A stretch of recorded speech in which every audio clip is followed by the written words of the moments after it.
Guys movie शुरू होती है और हमें न्यूज़ चैनल पर कुछ न्यूज़ दिखाए जाते हैं। सीन चेंज होता है और हमें फुटबॉल स्टेडियम और इस मूवी का मेन कैरेक्टर जेड दिखाया जाता है, जो कि अपने फादर के साथ अपने भाई मेट का फुटबॉल मैच देखने के लिए आए हुए थे। मेट का कोच इसे बहुत डांटता है क्योंकि वो मैच हार रहा था। वो कोशिश तो बहुत करता है लेकिन वो गोल नहीं कर पाता और फाइनली वो मैच हार जाता है। मेट अपनी गर्लफ्रेंड एरिका के साथ चला जाता है। गाइस सीन चेंज होता है और हमें बार में एरिका की बहन टोनी दिखाई जाती है, जो कि जेड से मिलती है और वहीं पे मेट और एरिका भी आ जाते हैं। फिर घर की वापसी पर टोनी मेट और एरिका को बताती है कि मुझे जेड पसंद है। फिर वो दोनों बहनें मेट को घर ड्रॉप करती हैं।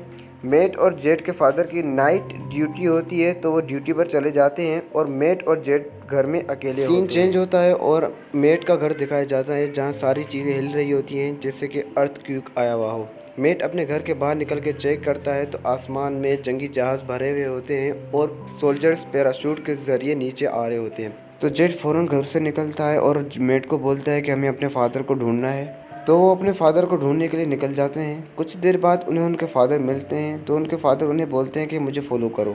तो वो उनको फॉलो करते हुए उनके पीछे चलते हैं तो एक सोल्जर उनकी कार पर अटैक करता है। तो जेड को गुस्सा आता है। जेड अपनी कार को अपने फादर की कार से हिट करता है जिससे वो सोल्जर मारा जाता है, लेकिन उनके फादर की कार का भी एक्सीडेंट हो जाता है। उनके फादर जेड से बोलते हैं कि अपने भाई मेट का ख्याल रखना और केबिन की तरफ रवाना हो जाओ, वहाँ तुम सेफ रहोगे। तो वो केबिन की तरफ रवाना हो जाते हैं। मेट जेड को बोलता है कि हमें एरिका की तरफ चलना है। तो जेड गाड़ी को एरिका के घर की तरफ मोड़ता है। जब वो वहाँ पहुँचते हैं तो देखते हैं कि एरिका को सोल्जर्स ने कैदी बना दिया है और दो सोल्जर्स इनकी गाड़ी की तरफ बढ़ते हैं। तो मेट जब दरवाज़ा खोलता है एरिका से मिलने के लिए तो जेड चालाकी के साथ उन्हीं दो सोल्जर्स को मार देता है और गाड़ी को वहाँ से निकालता है। जब वो गाड़ी को निकाल रहा होता है तो कुछ लड़के उनकी गाड़ी पर चढ़ जाते हैं। ये देखकर कैप्टन चो को गुस्सा आता है और वो उनकी तरफ शूट करता है। तो मेयर आकर उनको रोकता है, प्लीज़ शूट ना करें, वो बच्चे हैं और उनमें मेरा भी बेटा है। तो कैप्टन चो अपने सोल्जर्स को हुक्म देता है कि तुम लोग मेयर के साथ रहो और वो खुद उनके पीछे चला जाता है। और मेट को रास्ते में दो कार्स मिलती हैं। वो कार वाले लड़के पूछते हैं हम लोग कहाँ जाएं, तो मेट बोलता है तुम लोग हमें फॉलो करो। तो वो दोनों कार्स उन्हें फॉलो करते हुए उनके पीछे जाती हैं। दूसरी तरफ कैप्टन चो भी उनका पीछा कर रहा होता है। आगे चल के इन कार्स का आपस में एक्सीडेंट हो जाता है जिसकी वजह से मेट का एक आदमी मारा जाता है और दूसरी कार डिस्ट्रॉय हो जाती है। कैप्टन चो जितनी देर में कार से निकलते जेड अपनी कार घुमा कर चला जाता है और वो दोनों कार्स बाहिफाजत केबिन तक पहुंच जाती हैं। और वो कार वाला लड़का जेड को बताता है कि मेरा नाम बीट है और जो लड़के लड़की मेरे साथ हैं शायद वो सेंटियागो से हैं और उनकी आंखों के सामने इनके फादर को मारा गया।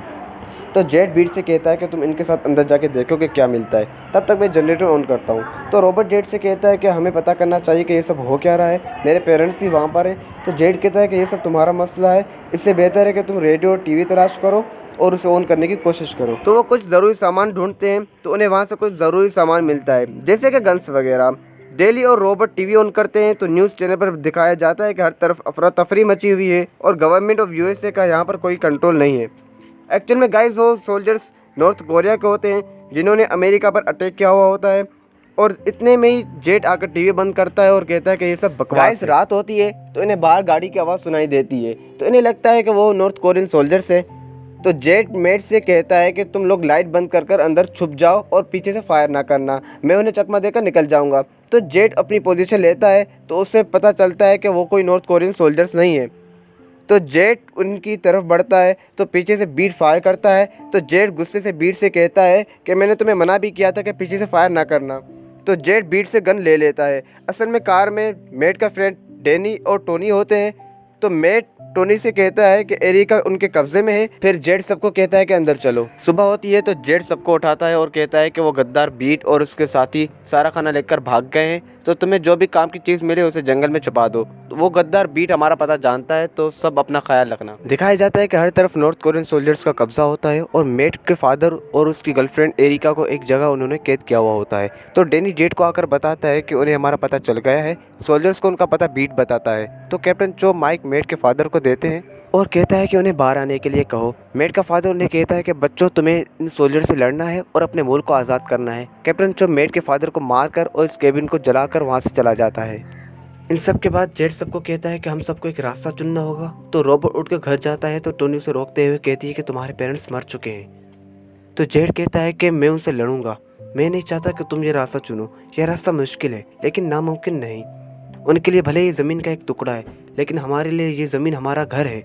तो जेड उन्हें मोटिवेट करता है उन्हें हौसला और हिम्मत देता है। उसके बाद जेट उन्हें ट्रेन करता है। ट्रेन करने के बाद जेट कहता है कि हमें फ़ाइट के लिए अच्छे वेपन्स की नीड है। तो वो प्लान करते हैं और टोनी के ज़रिए बड़ी चालाकी के साथ सोल्जर्स को मारकर उनके वेपन्स ले लेते हैं। इसके बाद जेट रोबोट को ट्रेन करता है क्योंकि वो मिशन के दौरान थोड़ा डरा हुआ होता है। गाइस सीन चेंज होता है और जेट अपनी टीम को मोटिवेट करता है और कहता है कि हम उनका जीना मुश्किल कर देंगे, तबाही मचा देंगे। और वो वहाँ पर काफ़ी सारे बम ब्लास्ट करते हैं और अपनी टीम का नाम वुल्वरिन्स रखते हैं। और वहाँ बीट भी दिखाया जाता है जो कि नॉर्थ कोरियन के साथ मिल चुका होता है। और वहीं वुल्वरिन्स के ब्लास्ट में वो भी मारा जाता है। तो रोबोट और डेडली ब्लास्ट होने के बाद वहाँ से निकलते हैं। तो सोल्जर से छुपने के लिए वो एक जगह छुप जाते हैं। जब वो पीछे मुड़कर देखते हैं तो वो एक रेस्टोरेंट होता है। तो वो वहाँ से काफ़ी सारा खाना अपनी टीम के लिए ले जाते हैं। इसके बाद गाइस मेट कैप्टन चो और जहाँ एरिका कैद होती है उस जेल की इन्फॉर्मेशन इकट्ठी करता है और फिर मेट जेट से कहता है कि हमें एरिका को बचाना है। तो जेट राज़ी नहीं होता क्योंकि इससे उसकी पूरी टीम की जान जा सकती थी। तो मेट गुस्से से कैप्टन चो तक पहुंचने वाली इन्फॉर्मेशन जेट को देता है। तो फिर वुल्वरिन्स कैप्टन चो को मारने का प्लान करते हैं। गाइस वो प्लान ये करते हैं कि कैप्टन चो जिस स्टेज पर बैठे होंगे उस स्टेज के नीचे वो बम फिट करके उसे मार देंगे। गाइस मिशन स्टार्ट होती है तो वुल्वरिन्स छुपकर बड़ी चालाकी के साथ बम्स फिट करते हैं। तो सब अपनी अपनी पोजीशन ले लेते हैं। तो डेली देखता है कि उसके फादर मेयर भी स्टेज पर हैं। तो वो थोड़ा मायूस हो जाता है लेकिन फिर भी वो अपनी हिम्मत बनाए रखता है। पर मिशन के दौरान मेट बस में एरिका को देखता है तो वो टाइम से पहले ही बम ब्लास्ट कर देता है और उसके बाद मेट मिशन छोड़कर एरिका को बचाने निकल जाता है। तो मेट एरिका तक पहुंच तो जाता है लेकिन वो जंजीरों से बंधी होती है। तो मेट चाबी ढूंढकर एरिका को देता है। तो जूली का बॉयफ्रेंड ग्रेग मेट की मदद करने के लिए उसकी तरफ बढ़ता है तो वो बेचारा मारा जाता है। दूसरी तरफ सोल्जर्स बिल्डिंग के अंदर आ रहे होते हैं तो जेट अपनी टीम को कवर कर रहा होता है और यहाँ मेट बस स्टार्ट कर भाग रहा होता है और वहाँ जेट अपनी टीम को लेकर कचरे वाले डब्बे से बाहर निकल जाता है और यहाँ मेट एरिका को बस से निकाल कर सोल्जर से भाग रहा होता है। तो वो एक शॉप में छुप जाते हैं। तो वो शॉप ओनर अमेरिकन होती है तो वो उनकी हेल्प करती है और वो वहाँ से बेस बदल कर निकल जाते हैं। जब मेट एरिका के साथ वापस आता है तो उसे पता चलता है कि उसकी वजह से जूली का बॉयफ्रेंड ग्रेग मारा गया और जूली उससे बहुत नाराज़ है। तो मेट वहाँ से चला जाता है।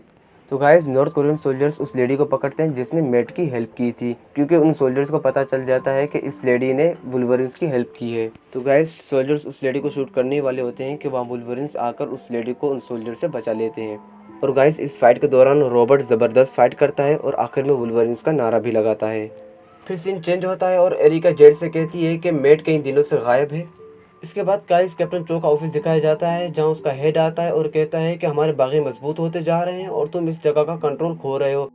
तो चो कहता है कि हमें उनकी लोकेशन पता चल गई है, वुल्वरिन्स कल तक जिंदा नहीं रहेंगे। तो हेड गुस्से से कहता है कि इसे हैंडल करो या ये मामला मैं अपने हाथों में ले लूँगा। फिर गाइस मेट भी वापस आ जाता है और जूली भी उसे माफ़ कर देती है। फिर गाइस टोनी और जेट प्यार भरी बातें कर रहे होते हैं कि इतने में वहाँ बमबारी शुरू हो जाती है।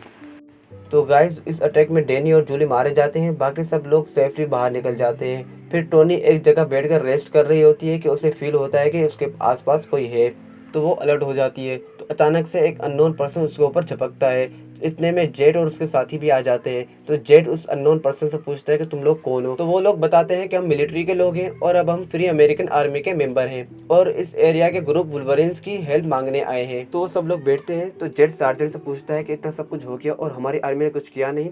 तो सार्जेंट जेट से कहता है कि उनके पास एक नए किस्म का वेपन है जिससे ढेर सारी इलेक्ट्रिसिटी प्रोड्यूस की जा सकती है और एक झटके में उन्होंने सारी चीजें बंद कर दी और सब कुछ तबाह कर दिया और इस तरह नॉर्थ कोरियन हम पर हावी हो गए। तो सार्जेंट वुल्वरिन्स को एक डिवाइस की पिक दिखाता है। तो मेट के मोबाइल में कैप्टन चो के हाथ में ये डिवाइस होती है। तो एरिका के पूछने पर सार्जेंट बताता है कि ये डिवाइस उनकी सिक्योर फोन लाइन है जिसका सिग्नल कोई नहीं पकड़ सकता। अगर ये डिवाइस हमें हाथ लग जाए तो ये शुरुआत होगी उन्हें हमारे देश से निकालने की। तो ये सब रेडी होते हैं उस डिवाइस को चुराने के लिए। तो गाइस मिशन स्टार्ट होता है तो वहाँ सिक्योरिटी बहुत ज्यादा होती है। वुल्वरिन्स बड़ी चालाकी के साथ और खामोशी के साथ बिल्डिंग में एंटर होते हैं। गाइस जब ये बिल्डिंग में एंटर होते हैं तो इन्हें एक वायर मिलती है।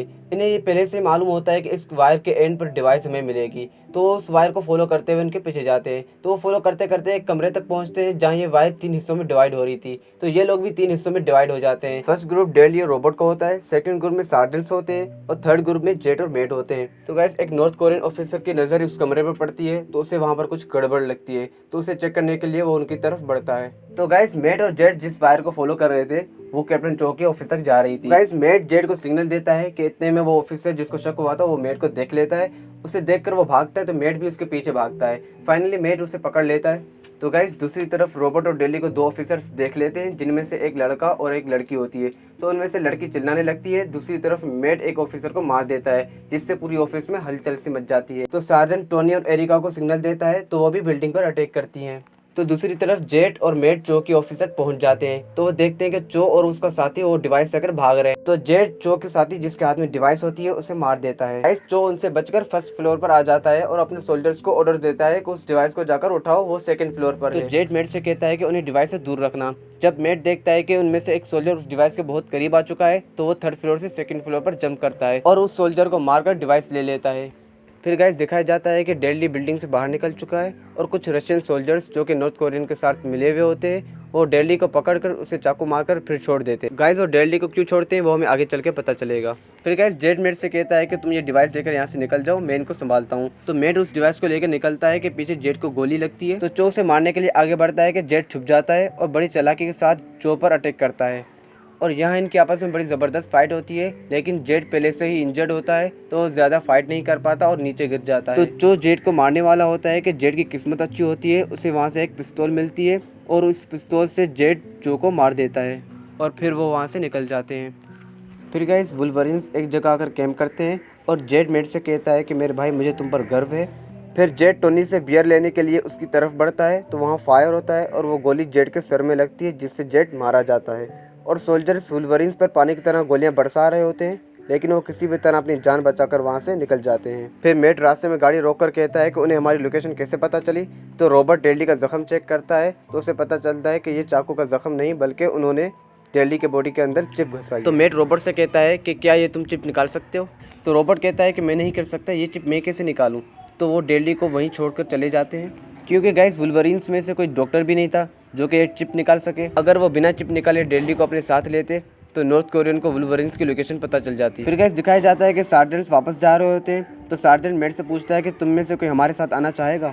और सार्जेंट और मेट बात कर रहे होते हैं कि गाइस कैमरा का मशीन चेंज होता है और मेट के सामने कई लोग खड़े हुए होते हैं और उन्हें मेट कह रहा होता है कि हम इंसाफ पाने के लिए लड़ते रहेंगे मरते दम तक। अब तुम सबको अपना अपना रास्ता चुनना है। यह रास्ता मुश्किल है लेकिन नामुमकिन नहीं। उनके लिए भले ये एक ज़मीन का टुकड़ा है, लेकिन हमारे लिए ये ज़मीन हमारा घर है। फिर गाइस वो जेल दिखाई जाती है जहाँ अमेरिकन कैद होते हैं और वहाँ अमेरिकन वुल्वरिन्स का नारा लगा रहे होते हैं। कहते हैं वुल्वरिन्स उस जेल पर अटैक करते हैं उन अमेरिकन को आज़ाद करवाने के लिए। फिर गाइस दिखाया जाता है कि वुल्वरिन्स ने काफ़ी अमेरिकन कैदियों को आज़ाद करवा लिया है और गाइस यहीं पर इस मूवी का एंड हो जाता है।